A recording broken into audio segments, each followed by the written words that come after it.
আমি ডাক্তার অমরনাথ চক্রবর্তী। আমি doctor Hahnemann তথা স্টলওয়ার্ডদের প্রণাম জানাই আমার শিক্ষাগুরু ডাক্তার কেশি দাস ও তপন কাঞ্জি মহাশয়। মেট্রিমেডিকায় এখন আমরা ন্যাট্রামিউর নিয়ে কিছু আলোচনা করব। ডাক্তার সাইন মাহমুদের প্রেরণায় এটি করছি। হোমিওডাইজেস্ট একটি ব্যতিক্রমী ওয়েবসাইট। আমিও ব্যতিক্রমী আলোচনা করতে চাই। আমি ডাক্তার কেন্টের বইটির উপর ভিত্তি করে আলোচনা করব। এত মেট্রিমেডিকা থাকতে কেন আমরা কেন্টকে বাছাই করলাম? কেন্টের মেট্রিমেডিকার লক্ষণ দর্শন ল্যাবরেটরির সমন্বয়ে গঠিত বা লিখিত। মেট্রিয়া মুখস্থ করবার বিষয় নয়, বরং হৃদয় দিয়ে অনুভব করার বিষয়। ডাক্তার জেইচ অ্যালেন বলেছেন, মায়াজম না বুঝে শুধু লক্ষণের ভিত্তিতে চিকিৎসা করলে তাকে বলা হয় সিমটম ডাক্তার। তাকে কিন্তু তিনি হোমিওপ্যাথ বলেননি, বা তিনি হোমিওপ্যাথ হওয়ার যোগ্য নয়, এ কথাই তিনি বলতে চেয়েছেন। বাস্তবে আমাদের চিকিৎসক সমাজে মায়াজম নিয়ে যেমন বিভ্রান্তি আছে, তেমনি মায়াজম না বোঝার সংখ্যাই অত্যধিক বেশি। সেই জন্যেই আজকাল রেপার্টারির এত রমরমা। হ্যাঁ, সেখানে সিমটম কিছু কালেকশন করা হলো, সেটা রুব্রিক ফর্মে যোগ করে যেটা বেশি আসবে সেটা দিয়ে দেওয়া হচ্ছে, এরকম একটা ব্যাপার। এতে কি হচ্ছে, মেট্রিমেডিকা যেমন অবহেলিত হচ্ছে, তেমনি সার্বিকভাবে হোমিওপ্যাথির যে আর্ট পার্টটা সেটা কিন্তু লঙ্ঘিত হচ্ছে। এবং আপনারা বিভিন্ন বই পড়েছেন, এক একটা ওষুধের বিভিন্ন মেডিকা পড়েছেন। মেডিকা পড়ে আপনারা বিভিন্ন জ্ঞান অর্জন করেছেন, বিভিন্ন চিকিৎসকের পর্যবেক্ষণ আপনারা গ্রহণ করেছেন বা প্রয়োজনে বর্জন করেছেন, করে একটা নিজের মতন মেডিকা তৈরি করে নিয়েছেন বা নিজের মতন একটা ওষুধের চিত্র তৈরি করে নিয়েছেন। কিন্তু আমরা বিভিন্ন তথ্যের সমন্বয়ে প্রচুর তথ্য একসঙ্গে জোগাড় করে আমরা এক একটা ওষুধকে লিখতে পারি, বলতে পারি, কিন্তু ঘটনাটা তা নয়। ঘটনাটা হচ্ছে যে একটা ওষুধের চরিত্রটা কেমন, তার সিকনেস অর্থাৎ সিক চরিত্রটা, অসুস্থতার চরিত্রটা কেমন, সেটা একদম মানসিক থেকে ধরে একদম পায়ের নখ পর্যন্ত এই যে অসুস্থতার চরিত্র, সেইটা আমরা কী দেখে বুঝবো? আমরা রোগের যে চিকিৎসা করি না, ম্যানেসিক মানুষটা কেমন, এই মানুষটা কেমন এটা যদি আমাদের বুঝতে হয়, তাহলে কিন্তু আমাদের কেন্টের শরণাপন্ন হতে হবে। কেন্ট একমাত্র ব্যক্তি যার উপর ভিত্তি করে যদি আমরা এগিয়ে চলি, তাহলে আমরা এই মহাসমুদ্রে সাঁতার কাটার উপযুক্ত হব। এবং কেন্টের মেট্রিয়া দেখবেন সেখানে দর্শন, সিমটম, লক্ষণ মিলেমিশে ত্রিবেণী সঙ্গম। ফলে এইটি পড়লে যদি মূল চরিত্রটা যদি আমরা চিনতে পারি যদি, তাহলে অন্যান্য বই যখন আমরা পড়ব রেফারেন্স হিসাবে, সেইগুলো কিন্তু আমরা ঠিক জায়গা মতন প্রয়োগ করতে পারবো বা প্রয়োগ করার ক্ষমতা আমাদের মধ্যে আসবে। সাধারণ লবণ যেটা আমরা প্রতিদিন খাই, রান্নায় খাই বা আমরা আলাদা করে খাই, সেটা কিন্তু আমাদের পরিচিত একটা বিষয়, খুব সাধারণ বিষয় কিন্তু। হ্যাঁ, তা এই যে লবণ, এই লবণের গুণাগুণ সম্পর্কে যদি আমরা পদার্থবিজ্ঞান, রসায়ন, জীবনবিজ্ঞান একত্রিত করে সেগুলো যদি যোগ করি, তাহলে সেখানে আমরা লবণের গুণাগুণ সম্পর্কে যা পাবো, এবং আমাদের সম্পূর্ণ মেটেরিয়াল লবণের গুণাগুণ সম্পর্কে যা পাবো, তার মধ্যে আকাশ পাতাল পার্থক্য। এবং হোমিওপ্যাথি লবণের যে গুণাগুণ প্রকাশ করেছে, যা অন্যান্য বিজ্ঞান স্বপ্নেও কল্পনা করতে পারে না। আপনি একটা ভেবে দেখুন দেখিনি, যে এই যে লবণটি, হ্যাঁ, এই লবণটির মানসিক গুণাগুণও পর্যন্ত প্রকাশ করেছেন লক্ষণ আকারে, কিন্তু অন্যান্য বিজ্ঞান কিছু তা পেরেছে? তা পারেনি।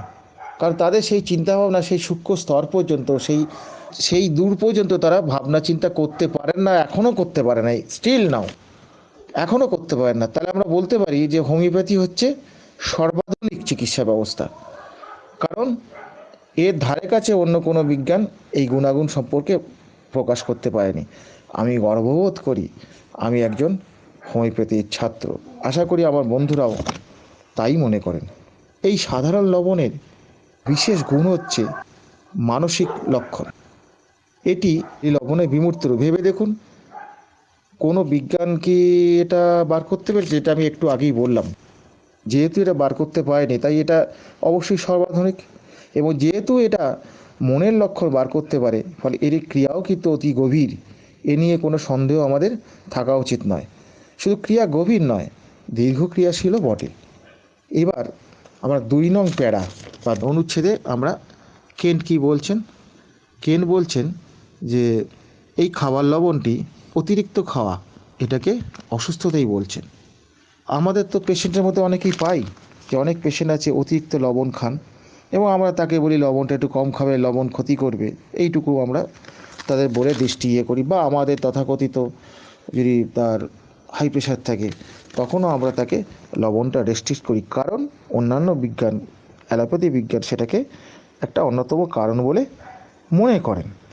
কিন্তু বাস্তবে এই স্থূল লবণটি বাদ দিলে হাই প্রেশারে ঠিক কী ভালো কাজ করে সেটা বলা ভীষণ মুশকিল, কারণ সেটা কিছু গুটিকয়েক চিকিৎসকের একটা ধারণা, বা বিশেষ কিছু ক্ষেত্রে হয়তো প্রমাণ তারা পেয়েও থাকতে পারে। তা বলে সবার ক্ষেত্রেই যেই সমভাবে প্রযোজ্য, নিষেধ করতে হবে, এই রকম ধারণা, এই যে একটা বদ্ধমূল ধারণা, এই ধারণাটা কিন্তু হোমিওপ্যাথির সঙ্গে মেলে না।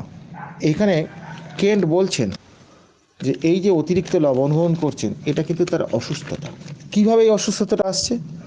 খনিজ লবণের পরিপাক তথা বিপাকীয় গণ্ডগোলের জন্য এই লবণটি তার শরীরে কোনো কাজে লাগছে না। এই লবণ একটি অতি অত্যাবশ্যকীয় পণ্য, অত্যাবশ্যকীয় দ্রব্য, যেটা আমাদের শরীরের বিশেষ প্রয়োজনীয়। কিন্তু যেহেতু এটা পরিপাক এবং বিপাকীয় কাজের গণ্ডগোলের জন্য এটি কাজে লাগছে না, সেই জন্য একটা অভাববোধ তৈরি হচ্ছে। এই অভাববোধ তৈরি হওয়ার জন্যই অসুস্থ মানুষটি অতিরিক্ত লবণ খেতে চায়, তার চাহিদা বেড়ে যায়। আবার এই যে লবণের চাহিদা বেড়ে যায়, এটা হচ্ছে মিনারেল কিংডমের ওষুধ, অর্থাৎ এটা খনিজ গ্রুপের ওষুধ। এই খনিজ লবণের যে বিপাকীয় গণ্ডগোল, এই গণ্ডগোলের জন্য মূল দায়ী হচ্ছে সিফিলিস মায়াজম। আবার অনুরূপভাবে আমরা জানি যে শর্করার বিপাকীয় গণ্ডগোলের জন্য রক্তে অতিরিক্ত শর্করা সঞ্চয় হলে তাকে আমরা মধুমেহ বা ডায়াবেটিস রোগ বলি। পরীক্ষাগারে এই রোগ নির্ণয় আমরা করতে পারি, করে আমরা তার শর্করা জাতীয় খাদ্যগুলোকে নিয়ন্ত্রণ করি, ইত্যাদি ইত্যাদি আমরা করে থাকি। তা এই যে শর্করা জাতীয় খাদ্য, যেটা কার্বন গ্রুপের যে খাবারগুলো, হ্যাঁ, এই খাবারগুলোর বিপাকীয় গণ্ডগোলের জন্য দায়ী হচ্ছে একমাত্র সোডা। তো তাহলে দেখা যাচ্ছে কি, যে মানুষটার আজকে ডায়াবেটিস হয়েছে, সে শৈশবে হয়তো জানা ছিল, সেই সময় সে প্রচুর মিষ্টি খেতে ভালোবাসতো। তা সেই যে মিষ্টি খেতে ভালোবাসতো, কেন প্রচুর ভালোবাসতো, সেটা কিন্তু অন্য বিজ্ঞানটা বুঝতে পারবে না। কেন বুঝতে পারবে না? তারা এই স্থূল পরীক্ষা করে তাদের পক্ষে কখনই বলা সম্ভব নয় যে এই মানুষটি ডায়াবেটিস হতে চলেছে, কারণ সেই সময় তো পাওয়া যাবে না কিছু, সেই সময় তো পাওয়া যাবে না, কারণ তার বয়স অল্প। এবং এখন এই যে ডায়াবেটিস রোগ হলো, তার বহু আগে যদি তার এই মিষ্টির প্রতি বা শর্করার প্রতি এই রকম মানে আর কি ক্রেভিং বা এই রকম অতিরিক্ত খাওয়ার প্রবণতা, এইটাকে অসুস্থতা ধরে আমরা যদি সোডানাশক ওষুধ যদি আমরা ঠিক দিতে পারি, তাহলে কিন্তু এই অতিরিক্ত খাওয়ার প্রবণতাটা খুব সহজেই কমে যাবে। কেন না, সিস্টেমটা যদি আমাদের ঠিক হয়ে যায়, আমাদের সিস্টেমটা যদি সঠিক পদ্ধতিতে চলে, তাহলে কিন্তু এই অতিরিক্ত কিছু চাহিদা তো হতে পারে না, খাওয়া সম্ভব নয়। তাহলে বন্ধু, আমরা কিন্তু এই যে ডায়াবেটিস বর্তমান যুগে একটা ভয়াবহ অবস্থা, আমরা বিশ্ব ডায়াবেটিস দিবস পালন করছি সমারোহ করে। এইসব সমারোহের প্রয়োজন হতো না। একজন ভালো হোমিওপ্যাথ, ভালো মায়াজমনাশক চিকিৎসক, তিনি কিন্তু বহু আগে এই ডায়াবেটিসের নাশ করে দিতে পারেন। অর্থাৎ এইভাবে আমরা ডায়াবেটিসকে প্রতিরোধ করতে পারি। তার জন্য আমাদের বিশ্ব দিবসের প্রয়োজন নেই, শুধু দরকার সঠিক চিকিৎসকের কাছে করলেই এই থেকে আমরা ভবিষ্যতে মুক্তি পেতে পারি। একই ঘটনা চুনের ক্ষেত্রেও ঘটে। চুন বলতে এখানে আমি ক্যালসিয়ামের কথা বলছি। ক্যালসিয়াম আমাদের একটা অতি গুরুত্বপূর্ণ খাদ্য, যেখান থেকে আমাদের শরীরের বিশেষত হাড়ের এবং রক্তের প্রভূত কাজ করে। আমরা দেখেছি বর্তমান চিকিৎসা বিজ্ঞান এখনও স্থূলভাবে ক্যালসিয়াম দেয় যখন ক্যালসিয়ামের অভাব ঘটে। কিন্তু যদি আমরা দেখি যে উপযুক্ত খাদ্য গ্রহণ সত্ত্বেও ক্যালসিয়াম অভাবজনিত যে রোগগুলো যদি হতে থাকে, তাহলে আমরা তখন হোমিওপ্যাথি হিসেবে কী ভাবি? হোমিওপ্যাথি হিসেবে কি তাকে বাইরে থেকে স্থূলমাত্রা এগুলো দেবো? মোটেই তা দেবো না। এইখানেই হচ্ছে কেন্টের অন্তর্দৃষ্টি। তিনি বলছেন এই যে সূক্ষ্ম গণ্ডগোল, এই গণ্ডগোলটা আমাদের আরোগ্য করতে হবে, এবং সে যে ক্যালসিয়াম নিতে পারছে না, খাদ্য থেকে যে নিতে পারছে না, তার নেয়ার ব্যবস্থাটা করতে হবে। এটা কি করতে হবে? তার ইন্টারনাল যে শরীরের অভ্যন্তরে যে একটা মানুষ বাস করছে, ইন্টারনাল ম্যান যে আছে, সেই ম্যান কিন্তু স্থূলভাবে যদি আমি ক্যালসিয়াম দিই সেটা গ্রহণ করতে পারবে না। তার ফলে এই যে গ্রহণ করতে পারবে, তার ফলে তার এক্সেস হবে, এক্সেস ফলে তার অনেক সাইড এফেক্ট হবে, তার অনেক কিছু বিপরীত প্রতিক্রিয়া হবে। আমরা কিন্তু সাধারণভাবে সেটা ভাবি না। এবং আমাদের চিকিৎসা বিজ্ঞানে কি হবে না, সঠিক ওষুধটি নির্বাচন করে ক্যালসিয়াম যে সে খাবারে আছে সেই খাবারগুলো প্রয়োজন মতো তাকে নির্দেশ দেবো যে এই খাবারগুলো আপনি একটু বেশি করে খাবেন, এই পর্যন্ত। কিন্তু যদি ভেতরে গণ্ডগোলটা আমরা যদি ওষুধের দ্বারা ঠিক না করতে পারি, তাহলে খাবার খেয়েও কিছু ঘটবে না বা কিছু হবে না। ফলে এই দিক থেকে যদি আমরা একটু বিচার করে দেখি, তাহলে মানুষের যে এই ক্যালসিয়াম নিতে পারছে না, এই যে এক অবস্থা, কেন্ট এটাকে সিকনেস বলেছেন, যা হ্যানিম্যানই বলেছেন। আর যখন এইটার অভাবে যখন আমাদের রিকেট ফিকেট এইসব বিভিন্ন রকমের অস্টিওম্যালাইসিস হাবি যাবি বিভিন্ন রকম রোগ হবে, সেটাকে বলছে রোগ। আরে বাবা, রোগ পর্যন্ত আমরা যাবো কেন? আমরা তো রোগের অনেক আগেই তাকে অঙ্কুরে বিনাশ করতে পারি। আমরা অন্ততপক্ষে করতে পারি, বিশেষ করে হোমিওপ্যাথরা করতে পারেন। তো হোমিওপ্যাথরা যখন করতে পারে, তাহলে হোমিওপ্যাথির আশ্রয় নিলে পরে সাধারণ মানুষের কিন্তু এই সব রোগের ভবিষ্যতে মুক্তি পাবেই পাবে। এবং আমরা এই ধরনের চিকিৎসাগুলো করতে গিয়ে আমরা কী ভাববো? এই যে গণ্ডগোলটা হচ্ছে, এই গণ্ডগোলের একটা উৎস আছে, তো সেই উৎসে যদি আমাদের পৌঁছতে চাই, তাহলে আমাদের কী করতে হবে না, শক্তিকৃত ওষুধ সূক্ষ্ম মাত্রায় ধীরে ধীরে প্রয়োজন মতো উচ্চ শক্তি প্রয়োগ করে সেই গণ্ডগোলটাকে ঠিক করে দিতে হবে। গণ্ডগোলটা ঠিক করে দিলে সে স্বাভাবিকভাবে ক্যালসিয়াম সংগ্রহ করতে পারবে, শরীর স্বাভাবিকভাবে চলতে থাকবে। এইটি হচ্ছে মূল কথা। এবার হচ্ছে কি, ন্যাট্রামিউর খনিজ লবণের উৎস এর আগেই বলেছি, হ্যাঁ, এবং গভীর ক্রিয়াশীল যে কোনো খনিজ লবণের ওষুধ, ডিপ অ্যাক্টিং এবং লং অ্যাক্টিং, এটা যে কোনো এর ক্ষেত্রে একই কথা প্রযোজ্য। এবার হচ্ছে কি, আমরা দেখব যে ন্যাট্রামিউরের পেশেন্ট কেমন দেখতে। ধরুন আমরা পরস্পর আলোচনা করি যে আমার এই বন্ধুটি এরকম দেখতে, কি ওই বন্ধুটি ওরকম দেখতে, এরকম আলোচনা পরস্পর করি আমরা, একে এরকম দেখতে, এগুলো আলোচনা করি বটে। কিন্তু আমরা হোমিওপ্যাথিরা যখন গল্প করতে বসি, তখন আমরা কেউ ভুল করেও বলি না যে ন্যাট্রামিউরের মুখটা এরকম, সালফারের মুখটা এমন, টিউবারকুলিনের মুখটা এমন। এই গল্প আমরা ভুল করেও করি না, কারণ আমাদের মনের কোনায় কোনায় হোমিওপ্যাথি ছড়িয়ে পড়েনি, বা গভীরভাবে হোমিওপ্যাথিকে আমরা গ্রহণ করতে পারি। যার জন্যই তো কেন্ট বলেছেন যে মুখস্থ করে মেটিয়ামেটিকা হয় না, it is matter of perceive. শুধু মেটিয়ামেটিকা কেন, হোমিওপ্যাথির প্রতিটি বিষয়, বিশেষ করে দর্শন, আপনি যদি ভেতর থেকে গভীরভাবে অনুভব না করতে পারেন, অনুভবের জায়গায় যদি না আসতে পারেন, তাহলে কিন্তু আপনি কোনোদিনই হোমিওপ্যাথিক সঠিক প্রয়োগ করতে পারবেন না। আন্ডারস্ট্যান্ড আর পারসিভ দুটো কথার মধ্যে আকাশ পাতাল পার্থক্য। আমরা আন্ডারস্ট্যান্ড করার চেষ্টা করি বুদ্ধির মাধ্যমে এবং বিভিন্ন রকম তথ্যের মাধ্যমে, কিন্তু পারসিভ করতে গেলে সেটাকে গভীরভাবে ভাবতে হবে, চিন্তায় চেতনায় সেই ভাবনা ছড়িয়ে দিতে হবে, তবেই আমরা কিন্তু একটা ওষুধকে সঠিকভাবে আমরা ঠিক বুঝতে পারবো। তার ফলে ন্যাট্রামিউর পেশেন্ট কেমন দেখতে, এইটা একটু আমরা আলোচনা এবার করতে পারি। ফেস সম্বন্ধে বলা হয় যে ফেস হচ্ছে একটা ইন্ডেক্স, বা মুখ দেখে অনেক কিছু চেনা যায়, বোঝা যায়।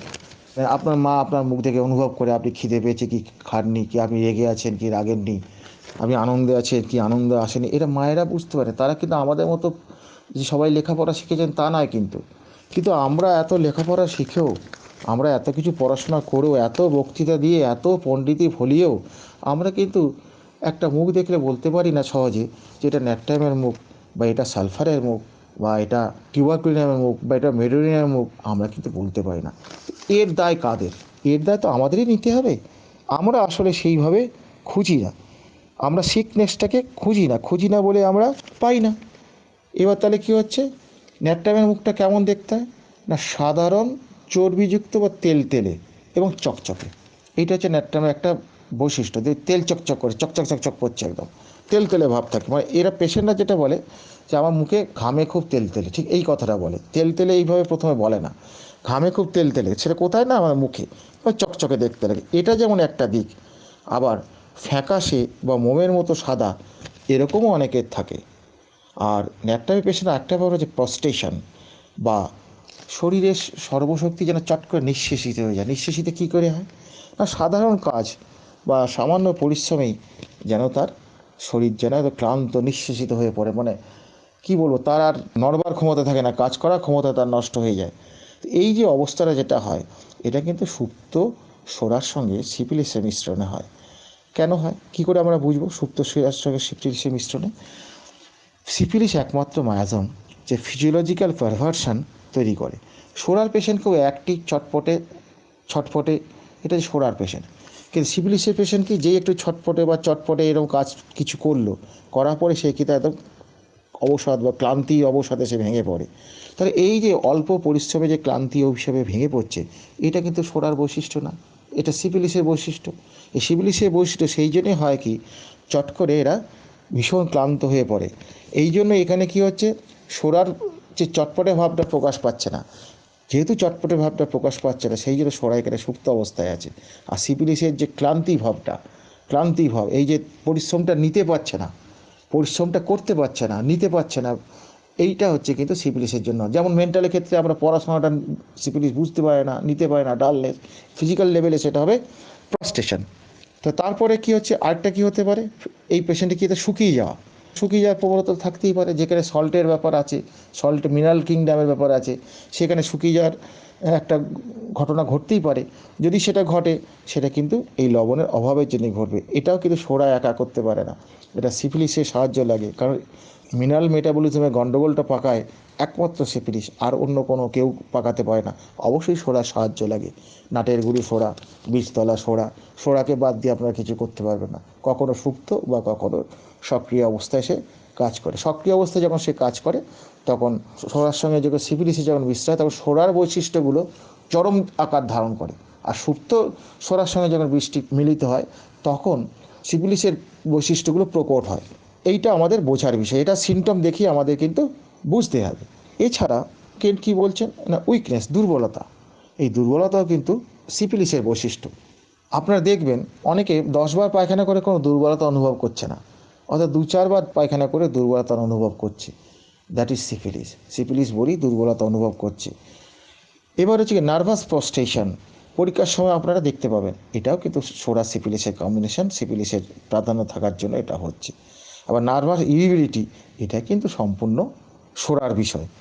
সোরার পেশেন্ট সেন্সিটিভ তো, যার জন্য সে একটু ইরিটেবল হয়। তো ইরিটেবলটা খুব মাত্রা ছাড়া কিছু হয় না, তাদের রাগ টাগগুলো মাত্রা ছাড়ায় না, অল্পের মধ্যে থাকে বা কিছুক্ষণ পরে পরিবর্তন হয়ে যায় বা ভুলে যায়। এইটা হচ্ছে সোরার বৈশিষ্ট্য।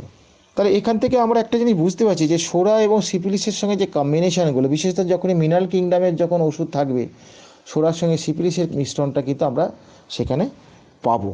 এইভাবে আমরা যদি মেটেমেটেকে অ্যানালাইসিস করে যদি পড়ার চেষ্টা করি বা বোঝার চেষ্টা করি বা ভাবার চেষ্টা করি, তাহলে কিন্তু আমরা ধীরে ধীরে মেটেমেটেকে হৃদয়ঙ্গম করতে পারবো।